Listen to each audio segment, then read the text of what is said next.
I want to show you exactly what I found. So this is the chamber.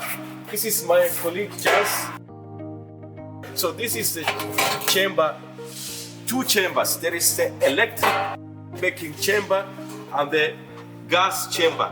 Now, this electric chamber, I can 100% operate this oven when I press this button here, electric type.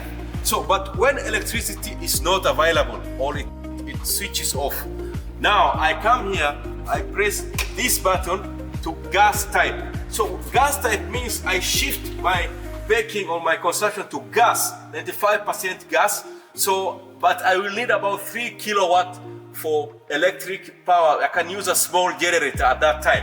Remember, for the gas chamber, we can also install a diesel chamber. So it means I could switch on to diesel.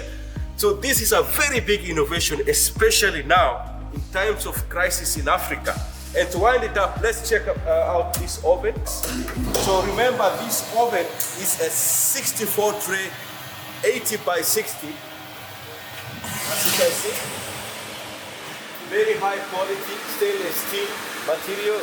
And you check the rotation from inside here. Yeah, so to wind up, this is actually the best thing that ever happened, especially right now in energy crisis in Africa. This is the way to go. We need to take advantage of this new innovation to survive and thrive in the current economic crisis with high cost of fuel, high cost of energy. You need to consider having such a tool. It's so vital at this particular point. Order your oven now.